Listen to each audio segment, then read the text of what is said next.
예, 오늘 말씀은 베드로전서 1장 6절부터 9절 말씀 함께 읽겠습니다. 자, 시작.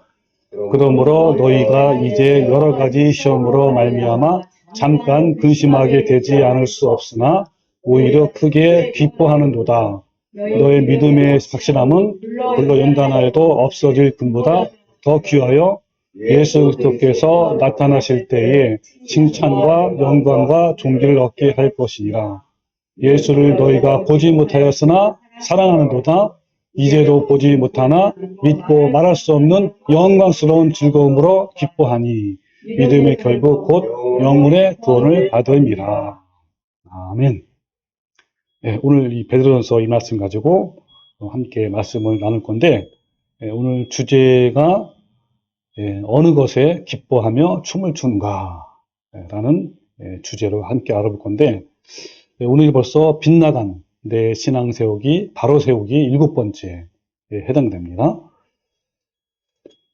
오늘 우리가 지난번까지 계속 얘기했던 내용들이 있었는데, 교회에는 두 가지 유형의 신자가 있다고 했죠. 두 가지 유형이 뭐뭐 있죠? 하나는 종교인들, 또 하나는 신앙인 또는 참 성도, 그냥 성도라고 하기도 하죠. 그러니까 하나는 살든지 죽든지 무엇을 하든지 하나님의 영광을 위해 사는 성도가 있고, 또 반면에 말로는 하나님의 영광을 위해서 산다고 하면서 실제 삶으로 돌아가 보면 자신이 중심이고 자신이 주인이고 또 자신을 위해 사는 종교인들이 있습니다. 인간은 자기를 사랑하는 부패한 죄성 때문에 자연스럽게 자신을 중심으로 살아가는 것이 바로 우리 인간이에요. 우리가 늘 자신을 돌아보아 이런 죄성을 끊어내지 못하면 평생 자신을 위해 하나님을 믿으면서도 하나님을 위해 믿는다고 착각하고 또 그렇게 살게 돼요. 그러면 결국 영원한 멸망에 가게 되는 것이죠. 그 중에 하나가 우리 지난주에 이어서 하나님을 잘 믿으면 복을 받는다라는 이무법적 사고방식이에요. 이런 승패의 법칙이 우리 뼛속까지 오염되어서 성령의 도우심으로 우리 마음을 완전히 갈아 뒤엎어서 개혁하지 않으면 그 오염된 사상으로부터 벗어나는 게 너무너무 힘들어요.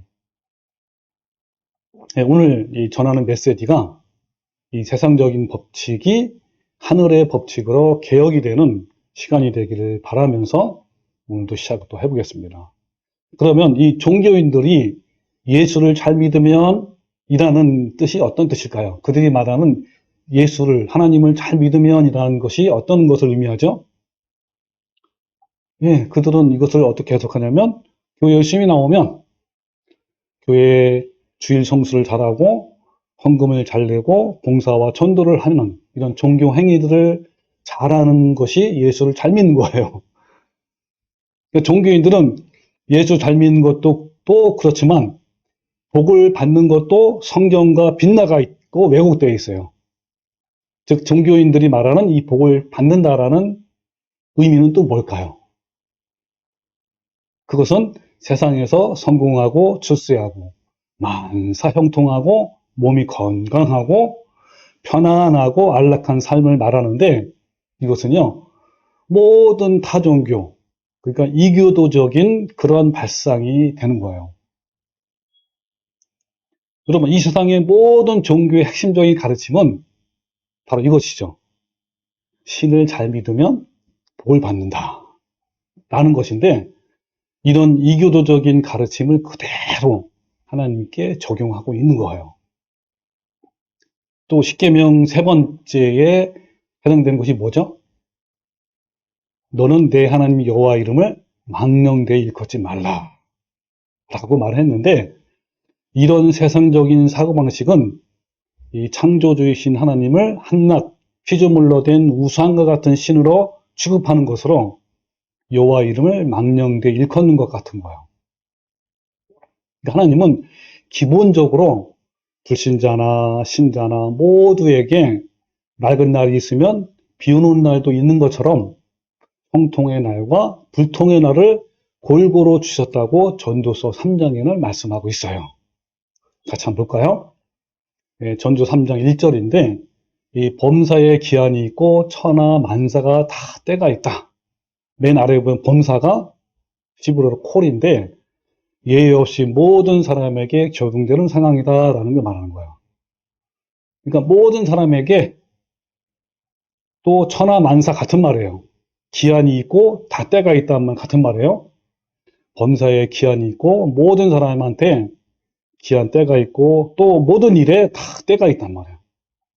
여기 이제 제가 노란색과 녹색 글씨로 되어 있는데 이 노란색으로 된 것은 날씨로 말하면 맑은 날, 긍정적인 거고 좋은 날이고 우리가 형통의 때라고 이렇게 말씀하고 있는 거예요.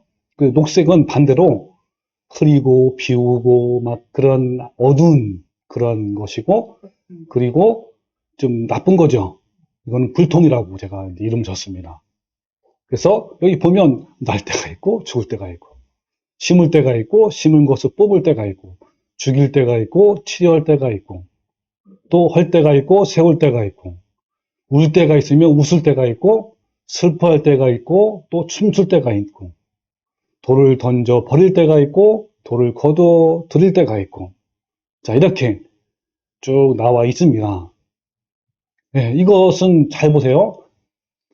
이 말씀 보면 형통의 때와 불통의 때가 반반씩 50% 50%가 구성되어 있단 말이에요.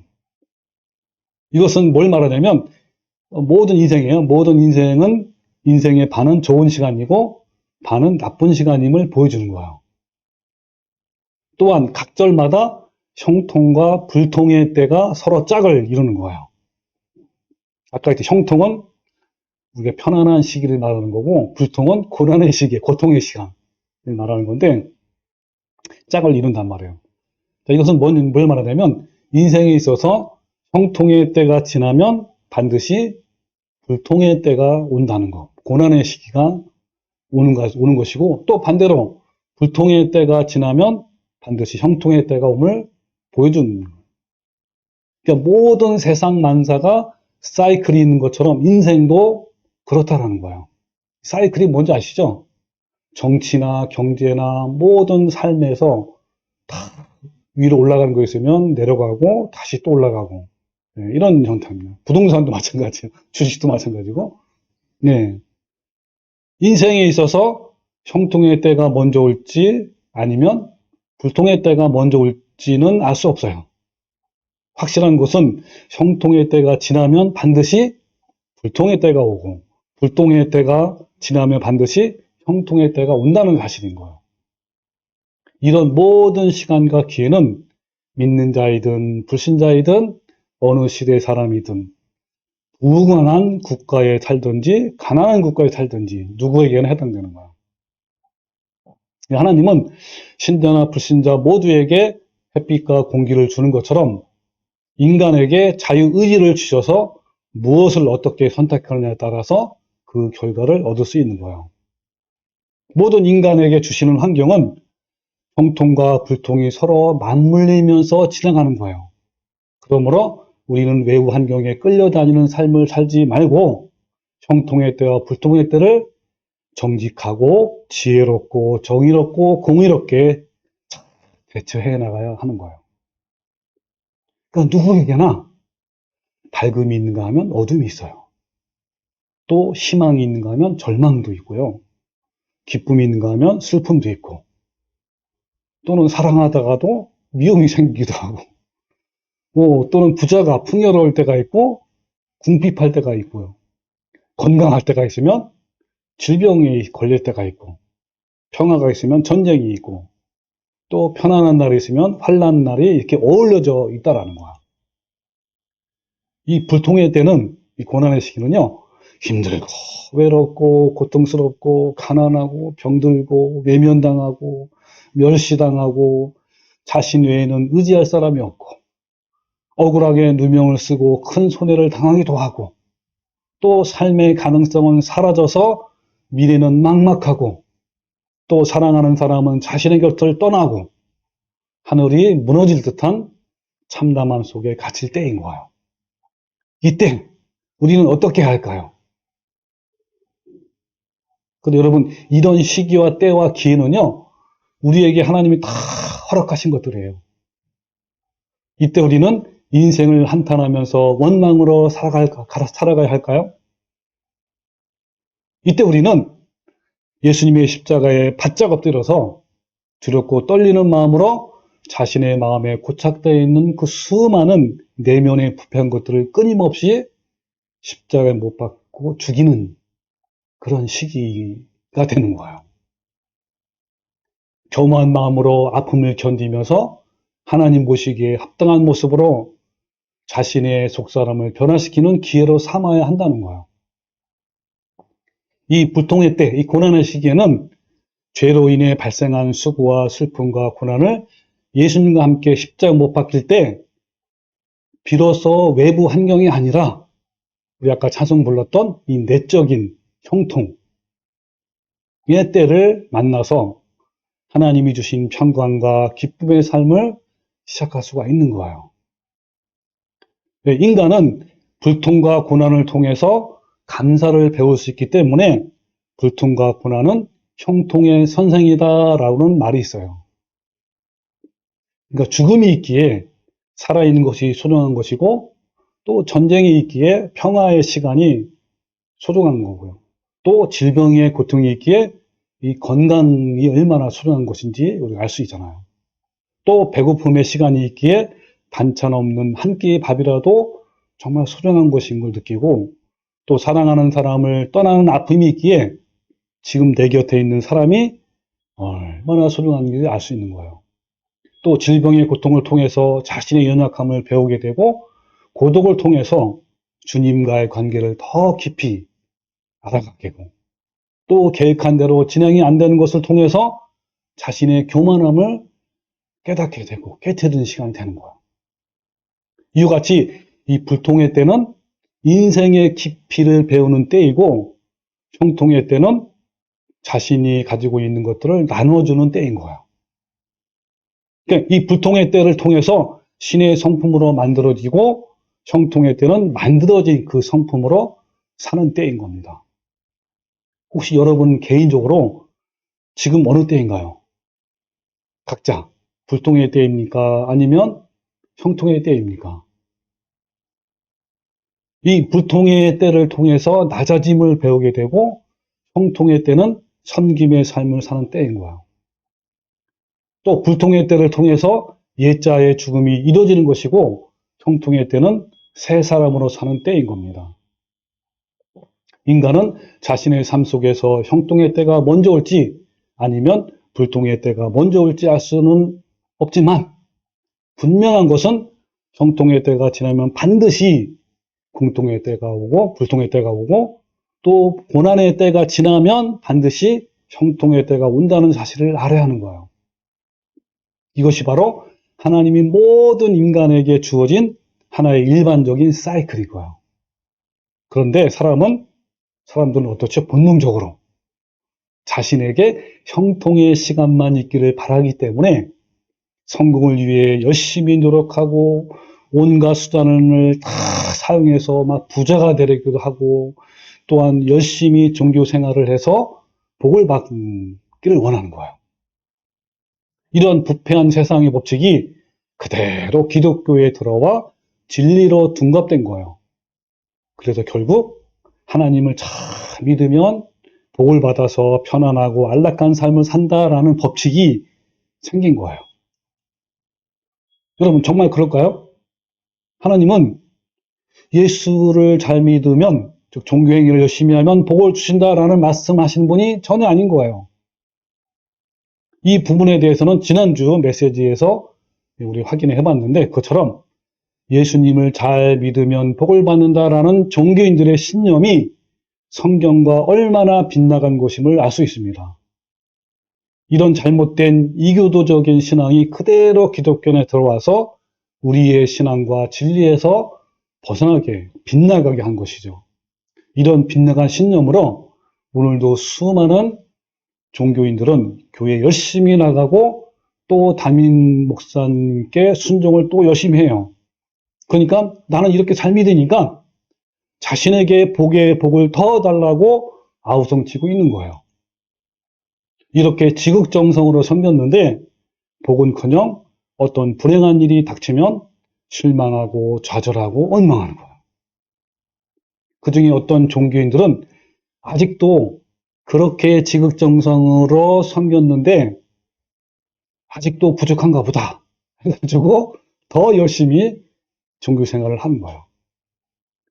그렇게 해서 정말 잘 되면 하나님께서 기적을 일으키셨다고 자랑하고 간증도 하는 거예요. 반대로 그렇게 지극정성을 다 했는데도 여전히 상황이 나아지지 않으면 극단적인 선택을 하는 경우도 저는 보았어요. 자, 제가 아는 어느 목사님의 친구분에 대한 이야기를 한번 제가 나눠볼게요. 이분은 좋은 직장을 다니면서 어느 정도 풍족한 생활을 누렸지만 그의 방탕한 생활로 직장에서 잘렸고 이혼당하고 급기야 자신에게 큰 질병이 생겨서 살 소망이 없으므로 극단적인 선택을 하려고 마음먹고 있었어요. 그런데 어느 날 밤에 술 먹고 거리를 방황하다가 어느 교회에서 나오는 찬송을 듣고 자신도 모르게 교회에 가게 된 거예요. 그때 담임 목사의 설교가 어떤 내용이냐면 이런 거예요. 하나님을 잘 믿으면 자신의 질병도 낫고 물질의 복도 열린다 라는 이 열정적인 설교를 듣고 정말 희망을 갖게 된 거예요. 정말 그래 하고 희망을 갖고 그때부터 교회에 열심히 다니기 시작했어요. 이 친구는 복을 받기 위해서 모든 예배와 행사에 참석을 했고요. 열심히 종교 생활을 하면서 형편이 조금 나아지는 것 같았으나 결국 몇 년 후에 자살로 생을 마감했다고 합니다. 하나님을 잘 믿으면 질병도 치료가 되고 물질의 복을 받는다라는 희망을 갖고 정말 열심히 종교 생활을 했지만 이걸 뭐라고 부르죠? 이거를 요즘에 말하면 희망회로를 돌린다라는 말 들어봤어요? 희망회로를 계속 돌린다. 그러니까 담임 목사님이 계속 얘기하는 거야. 그러니까 계속 희망을 갖는 거란 말이야. 희망회로. 그렇지만 자신의 생각만큼 결과가 나오지 않으니까 나중 형편이 처음보다 더 비참하게 돼서 결국 극단적인 선택을 하게 된 것이죠. 그러니까 담임 목사는 계속 희망회로를 돌림으로 생명을 연장했지만 나중에는 희망회로가 고문회로가 되어서 그런 결과를 낳게 된 거예요. 이 한국교회의 종교꾼들은 복이 온다는 좋은 성경구절만 골라서 종교인들에게 지금도 계속 강단에서 희망회로를 주입하고 있는 거예요. 그들의 희망회로는 성경과 진리에서 빗나간 메시지이고 그 빗나간 메시지를 듣고 있는 이 종교인들 역시 계속 빗나간 희망회로를 돌리고 있단 말이에요. 자, 다시 한번 질문합니다. 정말 하나님을 잘 믿으면 복을 받는 것일까요? 여기서 잘 믿는 것은 아까 말한 종교 행위를 말하는 것이고 또 복은 물질, 성공, 만성통 이런 걸 말하는 거예요. 자, 그렇다면 반대로 생각해 보세요. 반대로. 하나님을 믿지 않거나 타 종교를 믿는 사람은 모두가 다 가난하고 질병에 걸리고 성공도 못하고 지질이 못나고 비참할까요? 전혀 그렇지 않다는 걸 여러분이 잘 알 거예요. 불신자나 하나님의 뜻을 모르는 종교인들은 그들의 목표가 뭔지 아세요? 안 믿는 모든 사람들, 또 다종교 사람들, 그들의 목표가 뭐죠? 이 땅에서 성공하고 출세해서 편안하고 안락함을 위해서 사는 것이 그들의 목표예요. 그렇기 때문에 그 목표를 향해 온 몸과 정성을 다하게 돼야 안 돼요. 다 하게 되잖아요. 하다못해 초등 때부터 대학 준비하고 있어요. 강남에서는. 뭐 하기 위해서 한 거예요, 지금? 성공하기 위해서 그러는 거예요. 네. 아니, 그러니까 되니까 이 땅에서 나그네로 사는 참성도들보다 오히려 성공할 확률이 더 높아요? 다 높죠, 당연히. 그런 거예요. 하늘에 소망을 두고 사는 성도들은 이 땅에서 성공하고 출세하고 부귀영화를 누리며 살 확률이 거의 없어요. 성경에 보면 참 성도들의 신분이 무엇이며 이 땅에서 추구할 것이 무엇인지 아주 잘 나타나 있단 말이에요. 또 고린도서 1장을 보면 고린도 교회 성도들이 세상에서 어떤 위치에 있는지 잘 나와 있습니다. 자, 함께 성경을 보고 확인을 해봅시다. 자, 고전 1장 26절에 보면 형제들아 너희를 부르심을 보라. 그러니까 이 고린도 교회에 나가는 부르심을 받은 이 성도들을 보란 말이에요. 어떻죠? 육체를 따라 지혜로운 자가 많지 않냐며 능한 자가 많지 않냐며 지혜로운 자, 학식이 많지 않단 말이에요. 또 능력 있는 어떤 정치인 이런 높은 위치에 있는 사람이 많지 않단 말이에요. 또 문벌 좋은 자가 많지 않도다. 그러나 이유가 있어. 왜 많지 않지만 왜 많지 않냐면 그러나 하나님께서 세상에 미련한 것들을 택하사 지혜 있는 자들을 부끄럽게 하시고 세상에 약한 것들을 택하사 강한 것들을 부끄럽게 하려 하시며 하나님께서 세상에 천한 것들과 멸시받는 것들과 없는 것들을 택하사 있는 것들을 폐하려 하시나니 이는 아무 육체도 하나님 앞에 자랑하지 못하게 하심이라 라고 이렇게 말씀하고 있습니다. 예, 이것이 바로 옛날 초대교회의 고린도 교회의 모습이에요. 우리가 잘 아는 것처럼 12서 11장 13절에 또 땅에서는 여기 믿음의 선진들이에요. 믿음의 선진들은 땅에서는 어때요? 외국인과 나그네의 힘을 증언한다 그랬어요. 여러분 이 외국인과 나그네는 어떻습니까? 이 땅에서의 잠깐 동안 사는 머물며 가는 그러한 지나가는 삶이에요. 그것이 바로 외국인과 나그네의 삶이란 말이에요. 자, 그랬으니 그들이 이같이 말하는 것은 자기들이 본향 찾는 자임을 나타냅니다. 그들이 나온 바 본향을 생각하였더라면 돌아갈 기회가 있으려니와 그들이 이제는 더 나은 본향을 사모하니 곧 어디에 있는 것이라? 예, 하늘에 있는 것을 사모하기 때문에 우리가 정착해서 머물러야 할 곳이 하늘나라란 말이에요. 이 땅은 잠시 머무른, 잠시 있는 순간이야. 그렇기 때문에 이 나그네의 삶이 어떤 삶인지 우리는 지난번에 다 같이 얘기를 많이 들어봤잖아요. 여러분, 세상에서 성공하고 출세하고 물질의 복을 받고 안락하고 편안한 삶을 살려면 차라리 불신자나 타 종교를 믿는 것이 더 좋습니다. 참 성도는 이 땅의 것과 하늘의 것을 동시에 추구할 수가 없어요. 예수님이 뭐라냐면 하나님과 재물을 겸하여 섬길 수 없다라고 말씀하셨기 때문에 둘 중에 하나는 포기를 해야 하는 거예요. 괜히 둘 다 얻으려고 하다가 모두 얻지 못하고 더 불행한 삶을 살 수가 있고 그리고 마치 라오디게아처럼 뜨겁지도 아니하고 차갑지도 아니해서 토하여 내침을 당하게 될 것이란 말이에요. 자, 성경에 볼까요? 요한계시록 3장 15절 내가 내 행위를 아노니 여기 내 행위는 바로 라오디게아의 성도들 말을 말하는 거예요. 내가 내 행위를 아노니 내가 차지도 아니하고 뜨겁지도 아니하도다. 그러면서 내가 차든지 뜨겁든지 하기를 원하노라 하면서 내가 이같이 미지근하여 뜨겁지도 아니하고 차지도 아니하니 내 입에서 너를 토하여 버리리라 그랬어요. 네, 내쳐버린단 말이에요. 그러면서 내가 말하기를 나는 부자라 부유하여 부족한 것이 없다 그랬어요. 이들은 너무너무 부자가 풍요해. 너무너무 그러니까 부자라고 그런 거예요. 다 가지고 있다. 그러나 뭐랬죠? 내 곤고한 것과 가려는 것과 가난한 것과 눈먼 것과 벌거벗은 것을 알지 못하는도다. 라고 말씀하고 있는 거예요. 그 요한일서 2장 15절에 보면 그러기 때문에 어떻게 하는 거예요? 너네들은 이 세상이나 세상에 있는 것들 사랑하지 말라 그랬어요. 여러분 이 세상에 있는 것, 이 세상을 아까 말한 그런 것들이란 말이에요. 그런 걸 사랑하지 말라는 거예요. 누군지 세상을 사랑하면 아버지의 사랑이 그 안에 있지 아니하니 이는 세상에 있는 모든 것이 육신의 정욕과 안목의 정욕과 이생의 사랑이다 그랬어요. 육신의 정욕, 육신이 하고 싶은 거는 뭐겠습니까? 편안하고 안락하고 성공하고 돈 많이 벌고 이거 아닙니까? 그리고 안목의 정욕, 여러분, 우리가 보고 있는 것들이 전부 다 탐심 아닙니까? 모든 탐욕적인 그런 마음, 그리고 이생의 사랑, 더 높아지려고 하는, 자기를 더 높아져서 자랑하려고 하는 그런 것들, 이런 것들이 전부 다 세상을 사랑하는 것들이란 말이에요. 그래서 디모데후서 6장 6절에 뭐냐면, 자, 너희가 먹고 사는 문제에 있어서는 뭐라 그랬습니까? 예, 자족하는 마음이 있어라 그랬어요. 자족한 마음이 있으면 경건은 큰 이익이 되느니라.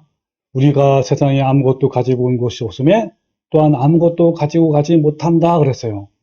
공술에 공수거라고 하잖아요. 예, 그런 것처럼 우리가 먹을 것과 입을 것이 있은즉 족한 줄로 알 것이니라 그랬습니다. 그러면서 부하려는 자들은 시험과 울무와 여러 가지 어리석고 해로운 욕심에 떨어지나니 곧 사람으로 파멸과 멸망에 빠지게 한다라고 이렇게 말씀하고 있습니다. 그러면 우리는 어떻게 살할 것인가? 예수님이 말씀하셨어요.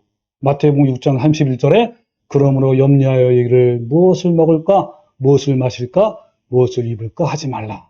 염려하지 말란 말이에요. 이는 다 이방인이 구하는 것이라 너희 하늘 아버지께서 이 모든 것이 너희에게 있어야 할 줄을 아신다 모르신다? 다 아신단 말이에요. 그런즉 그런 데에 더 신경 쓰지 말고 너희는 나그네와 외국인처럼 먼저 그의 나라와 그의 일을 구하라. 그리하면 이 모든 것을 너에게 더하시리라. 그러면서 최종적으로 뭐라고 하시냐면 그러므로 내일 일을 위하여 염려하지 말라. 내일 일은 내일이 염려할 것이요 한날의 괴로움은 그날의 족하니라 라고 이렇게 예수님이 친히 말씀을 하신 거예요. 그러니까 성도로서 우리의 정체성은 이 땅에 있는 것이 아니라 잠시 머물러 있는 나그네이고 일시 체류자일 뿐인 거예요. 나그네와 일시 체류자는 결코 편안하고 안락한 생활이 아닌 거예요. 아니고 뭐죠? 또 성공하고 출세해서 부귀영화를 누리는 것이 아니란 말이에요. 그것이 아니고 불편하고 고난을 참으면서 잠시 머무는 그러한 자리가 바로 나그네의 삶이란 말이에요. 나그네의 삶은 불편해요. 고난이란 말이에요. 따라서 하늘을 향해 사는 성도는 세상적으로 보면 일반 사람들보다 더 복이 없는 생활을 하는 거예요. 그래서 오늘 말씀, 보는 말씀 보면, 오늘 뭐라 그랬죠? 오늘 보는 말씀에, 하나님은 우리의 믿음을 단련시키기 위해서 시련을 주신다라고 하셨어요. 또한, 사랑하는 아들마다 채찍질이라는 징계를 하시는데, 그 이유는 영적 성숙을 위해서 그렇게 하신다고 말씀하셨어요.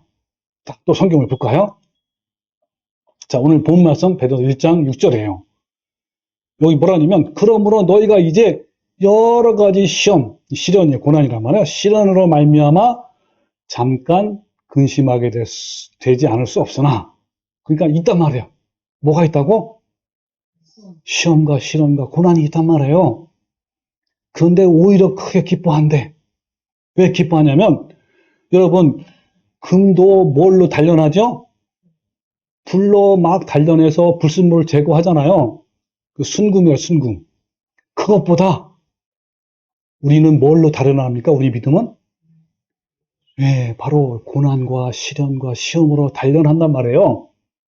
그래서 너희의 믿음의 확실함, 단련한 거예요. 확실함은 금보다, 불로 연단한 금보다 더 귀하단 말이에요.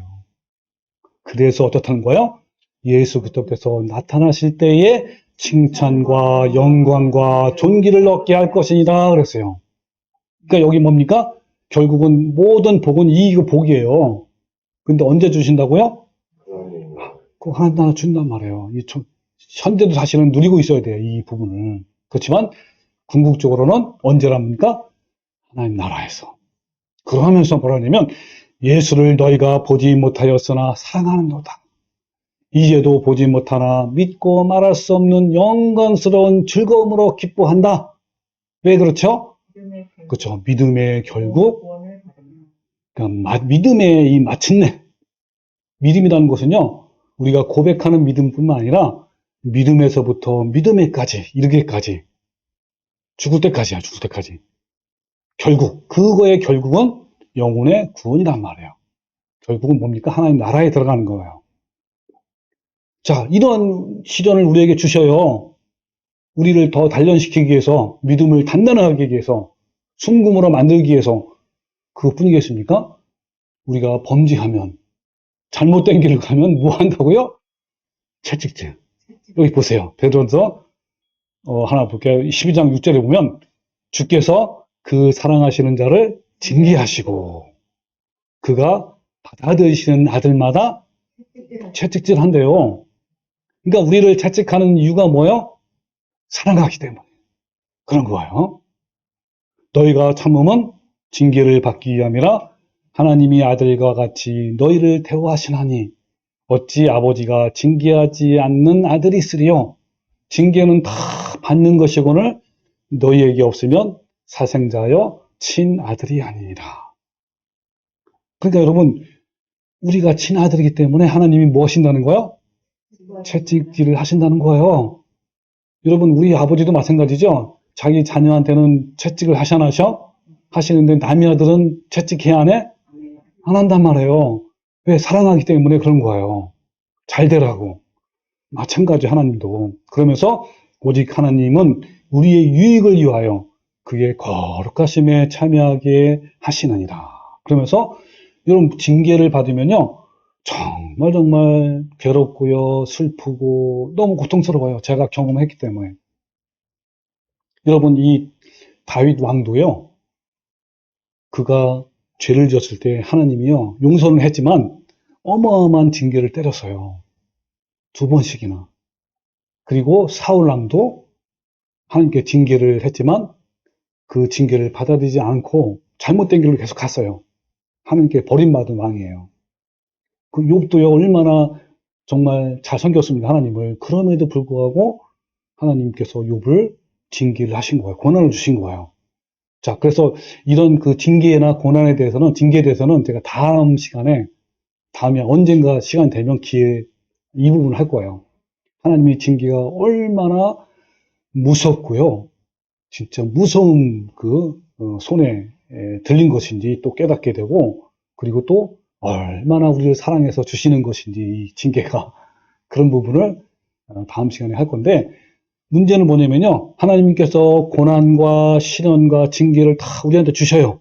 주시는데 그 무조건 주시는 게 아니에요. 여기 보면 고전 10장 13절에 같이 한번 읽어봐. 시작.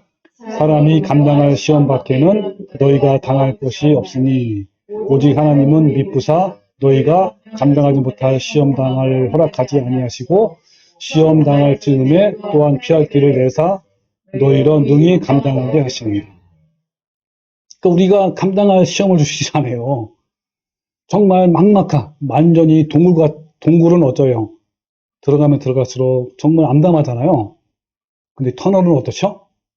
가면 갈수록 언젠가는 나온단 말이에요. 그것처럼 우리에게요, 피할 길을 주셔요. 이번에 농부가에서 일어난 일도 저는 이걸 좀 드는 거예요. 정말 가장 막막한 때에 하나님께서 이런 그 피할 틈을 주시지 않았나라는 그런 생각을 저는 들어서 제가 이 말씀을 한번 또 나눈 겁니다. 자, 그러니까 잘 보세요. 하나님은요, 참 성도들을 하나님의 거룩한 성품에 참여시키기 위해서 편안하고 안락한 생활을 만들어드린 것이 아니라 불같은 시련과 고난으로 우리를 연단하신단 말이에요. 또한 우리가 하나님을 순종하지 않고 엇나갈수록 하나님은 채찍으로 우리를 부지런히 징계하신단 말이에요. 그러니까 참 성도는 불신자나 타 종교인들이 당하지 않을 고난까지도 받게 되는 거예요.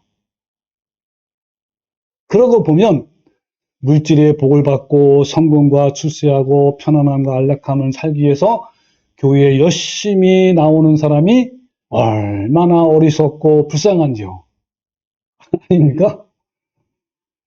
자신의 편안함과 안락함을 위해 하나님을 믿는다면 차라리 뭐 하라고요? 불신자가 되거나 타 종교인이 되는 것이 마땅하지 않을까요? 왜냐하면 하나님을 믿는다 하면서 자신의 배를 위한 것은 하나님을 망령되게 하는 것으로 더 큰 죄를 짓는 것이기 때문에 그런 거예요. 제가 감동이 있는 일화를 하나 소개할게요. 너무너무 감동했어요. 예, 중국이 이제 공산화가 된 1950년대 이후로 기독교에 대한 극심한 박해로 성도들은 모두 지하교회, 그들이 말하는 지하교회는 이제 가정교회 형태예요. 이렇게 신앙을 이렇게 이어왔단 말이에요. 한때는요, 그렇게 지하교회, 그렇게 핍박당하는 그런 교회인데도 불구하고 교회가 굉장히 더 폭발했어요. 성장했어요. 한때는 하루에 7천 명의 사람들이 지하교로 들어오기도 했다고 합니다. 이와 같이 이 공안의 박해 가운데서도 중국 지하교회는 폭발적인 성장을 이어왔어요. 이 중국의 지하교회는 이 계속 입교하는 이 새신자들의 양육과 목회를 위해서 목회자들을, 즉 지도자들을 양성하기 위해서 젊은 청년들을 교육과 훈련을 했어요. 이 훈련받는 학생들 대부분이 약 16세에서 30세 정도 청소년들인데, 이들은요, 훈련을 받기 위해서 공안경찰을 피해서 며칠을 걸어와야만 했어요. 왜냐하면 중공은 워낙 넓은 땅이다 보니까 그렇다고 교통편이 뭐 없었잖아요. 며칠을 걸어온 것이죠. 이 공안에게 적발될 경우에 이 지화교회 지도자들과 교육받는 학생들에게 정말 혹독한 대가를 치러야만 했습니다. 실제로 많은 교회 이런 지도자들이 공안들에게 심하게 맞아 뼈가 부러지기도 했고요. 어떤 이들은 실종되기도 했고, 어떤 이들은 공개적으로 처형당하기도 했어요. 근데 한 번은 중국 가정교회에 온 어떤 지도자가 서방의 국제 기독교 모임에 어떻게 해서 참석하게 되었는데, 그는 중국 지하교회를 위해 기도해달라고 호소했어요. 그 당시 그는 서방교회를 방문한 최초의 중국 가정교회 지도자였다고 합니다. 그는 지하교회 지도자로서 12년 동안 감옥에 보내기도 했어요. 그런데 이 국제 기독교 모임에서 그가 요청한 기도 제목은 거기 참석한 모든 사람을 놀라게 했어요. 그는요, 중국의 종교의 자유가 있게 해달라고 요청한 것도 아닌 거예요. 또 적발이 되면 거의 죽을 정도의 태형을 받게 되는데, 그는 태형이 중단되도록 기도해달라고 하지도 않은 거예요. 또한 공산주의 정권의 붕괴도 아니었고 교회의 성장도 아니었어요. 또 중국의 교인들이 편안하게 신앙생활을 할 수 있도록 기도의 요청도 아니었던 거란 말이에요. 자, 그는 이렇게 다음과 같이 기도 요청을 했어요. 어떻게 했냐면, 박해가 멈춰지기를 위해서 기도하지 말아 주십시오. 교회가 박해 가운데 든든히 설 수 있도록 기도해 주십시오라고 이렇게 요청한 거예요.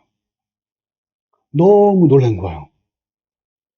그의 목표는 안전하고 안락하며 편안한 삶을 얻는 것이 아니라 고난 가운데서 진짜 아까 말한 단단한 그 참 성도가 되는 거, 예수님을 닮아가는 것을 요청했단 말이에요.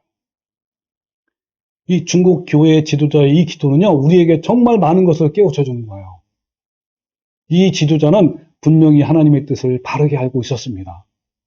여러분, 우리도 이런 신앙이 있어야 하는 거예요. 나의 편안하고 안락한 삶을 구하는 것이 아니라 그 고난 가운데서 믿음이 더 성숙해지고 단단해져서 하나님께 합당한 자가 되도록 기도를 해야 하는 거예요. 저도요, 이런 요청을 많이 받아요. 이런 선교단체나 또는 그 여러 그 해외에서 핍박받는 나라에서 정말 많은 사람들이 이렇게 핍박받고 있다라는, 그래서 기도해달라고. 근데 그들의 기도 요청은 지금처럼 이런 기도 요청이 아닌 거예요. 참 안타까운 마음이 많이 드는데, 여러분, 우리 참성도는 이런 기도를 해야 되는 거예요. 근데 여러분, 종교인들도 기도해요. 그러나 그들은 하나님의 나라를 이루기 위한 것이 아니라 자신의 뜻을 이루기 위한 거예요. 종교인들은 복의 개념을 자신에게 초점을 맞춰져 있고 하나님 나라에 맞춰지지 않는 거예요. 성도들에게 복은 하나님 나라가 이 땅에 이루어지는 데 목표를 두고 있지만, 종교인들은 자기의 원함을 이루는 데 있단 말이에요. 물론 종교인들도요, 하나님의 나라가 이 땅에서 이루어지기를 원하지만, 또한 말도 하지만, 그것이 우선순위가 아닌 거예요. 여러분, 제가 한번 질문을 한번 해볼게요. 둘 중에 무엇이 우선인지 여러분은 한번 대답을 해보세요. 자, 첫 번째, 육신의 정욕과 탐심을 다스려서 내 안에 오직 하나님 나라가 이루어지는 것, 하나님의 통치가 이루어지는 거예요. 두 번째는 내가 하나님을 잘 믿어서 이 땅에서 복을 받고 만사 형통하는 것. 이 둘 중에 무엇이 더 우선입니까? 여러분 진짜 마음속에 그렇습니까? 아멘입니까? 자, 또 결정해 보세요. 첫 번째는 내 마음에 하나님 나라가 온전히 이루어져서 내 주위에 있는 사람에게 흘러가서 하나님 나라가 그 이웃에게 확장되는 것. 자, 두 번째는 내가 하나님을 잘 믿어서 물질의 복을 받고 내 주위에 있는 사람들에게 물질의 축복이 흘러가는 것. 첫 번째, 두 번째 뭐랍니까? 예? 예. 여러분, 종교인들의 우선순위는 하나님 나라가 아니라 자기 자신의 나라예요. 그럼 자기 자신의 나라는 어떤 거냐면 이런 것들이에요. 더 많은 것을 얻어서 풍요로운 삶을 사는 것. 삶 속에 고통스러운 일이 없어지는 것. 그리고 안전하고 안락하며 편안한 삶을 누리는 것. 이런 것들이 바로 자신들의 나라예요. 그들에게는요, 결코 고통스러운 일이 생겨서는 안 되는 거예요. 그들의 생각에 하나님은 자녀들에게 결코 고통스러운 일이 일어나기를 원치 않으신다라는 신념이 확실해요. 제가 30년 이상 그렇게 살아왔기 때문에요. 저도 이런 신념으로 꽉 차 있었어요. 그래서 하나님 믿는다면서 지질이 못나고 가난하고 째지게 가난하면 아이고 얼마나 저주가 했으면 좋을까. 못 믿었으면 이렇게 저는 생각을 해왔단 말이에요. 이런 확신을 뒷받침하는 성경이 또 많이 있어요. 그리고 그걸 또 강조해요. 이 많은 종교꾼들이. 예를 들면 볼까요? 요한복음 10장 10절에 보면 이런 말씀이 있어요. 도둑이 오는 것은 도둑질하고 죽이고 멸망시키려는 것뿐이요. 내가 온 것은, 내가가 누구죠? 예수님이 온 것은 양은 우리예요. 양으로 생명을 얻고 더 풍성히 얻게 하려 하는 것이라 그랬어요. 여기 더 풍성은 다른 건데 이 사람들은 뭘로 해석하냐면 풍성하고 물질도 풍성하고 풍요로운 삶을 사고 만사 형통하고 이런 걸로 다 해석하는 거예요. 그 다음에 이사야 53장 5절 얼마나 귀한 말씀 아닙니까? 그가 예수님이죠. 그가 찔림은 우리의 허물 때문이요 그가 상함은 우리의 죄악 때문이라. 그가 징계를 받음으로 우리는 평화를 누리고 그가 채찍에 맞음으로 우리는 나음을 얻었다. 이것을요 어떻게 해석하냐면 예수님이 다 해준 거예요. 예수님이 대신 다 못 박아 죽고 그 다음에 찔리고 상하고 그렇기 때문에 우리는 그렇게 고생할 필요도 없고 그리고 병도 다 낫고 우리는 그냥 항상 편안한 삶을 예수님이 다 했기 때문에 예수님의 모든 저주의 고난을 다 짊어갔기 때문에 우리는 그러한 비참한 삶을 안 살아도 된다고 딱 우리는 축복의 삶만 남았다고 이렇게 얘기한단 말이에요. 이 말씀 가지고. 자, 또 볼까요? 이레미야 29장 11절에 보면요. 이런 말씀이 있죠. 여호와의 말씀이니라 너희를 향한 나의 생각은 내가 안 하니 평안이요 재앙이 아니지라. 재앙이 아니라 그랬죠. 너희에게 미래와 희망을 주는 것이니라. 그랬죠. 그러면서 너희가 내게 부르짖으며 내게 와서 기도하면 내가 너희의 기도를 들을 것이요 너희가 온 마음으로 나를 구하면 나를 찾을 것이요 나를 만나리라. 이 말씀 가지고요. 열심히 기도하고 새벽 기도 나와서 부르짖고 밤새워서 기도하고 이러면 하나님께서 다 주신단 말이에요. 만나주시고 희망을 주고 미래에 희망을 준단 말이에요. 그리고 편안을 주신다고. 그래서 이런 말씀 때문에 옛날 70년대, 80, 90년대 계속 어때요? 새벽 기도에 넘쳐났지요. 각 금식 기도마다 넘쳐났죠. 얼마나 부르짖고 부르짖었는지요. 그리고요, 91장 시편입니다. 91장 전체가 그런 말씀인데 이것도 아까 말씀대로 종교꾼들이 좋아하는 그런 말씀이에요. 그래가지고 이런 말씀을 얘기하면서 이렇게 복을 준다라고 얘기를 하는 그 말씀입니다. 여기 보면요. 정령 주님은 너를 사냥꾼의 덫에서 빼내주시고 죽을 병에서 너를 건져주실 것이다. 뭐 이런 것이 쭉 다 나와요. 다 읽기는 시간이 많아서 제가 시간이 없어서 못하고요. 노란 글씨를 읽으면 내게는 어떤 불행도 찾아오지 않을 것이다. 내 장막에는 어떤 재앙도 가까이지 못할 것이다. 또 밑에 보세요. 그가 나를 간절히 사랑하니 내가 그를 건져주겠다. 그가 나의 이름을 알고 있으니 내가 그를 높여주겠다. 그가 나를 부를 때에 내가 응답하고 그가 고난을 받을 때에 내가 그와 함께 하겠다. 내가 그를 건져주고 그를 영화롭게 하겠다. 내가 그를 만족할 만큼 오래 살도록 하고 내 구원에 그대로 구원을 그에게 보이겠다 하면서 이런 말씀들을 계속 끊임없이 주입시키는 거예요. 그러니까 종교인들의 이 전형적인 편식 습관들은 골라 읽기, 골라 듣기, 골라 적용하기, 또 왜곡시켜서 적용하기 등이에요. 이거는요, 대부분 사람들이 그렇게 해요. 저도 그랬고. 그리고 제가 만약에 그때 당시에 뭐 진짜 이런 목회를 했더라면 그런 말씀만 다 골라다 매주마다 계속 희망 회로를 틀리는 거예요. 그러면서 이렇게 말합니다. 하나님이 주시는 생각은 생명과 평안입니다. 불안하고 힘든 것은 하나님이 주신 뜻이 아닙니다. 라고 선포하고 믿고 있는 거예요. 그러니까 어떠한 불행한 사건이 터지면 기뻐하라고 하나님 말씀하셨는데, 그죠? 그들은 저주를 받았다라고 이렇게 하는 거예요. 정반대예요, 반대. 이것은 정말 빗나가도 너무 빗나간 신앙인 거예요. 여러분, 그렇다고요. 성도는 안전하고 편안하고 안락한 삶을 경시하거나 멸시하는 염세주의도 아니고 비관주의자도 아니에요.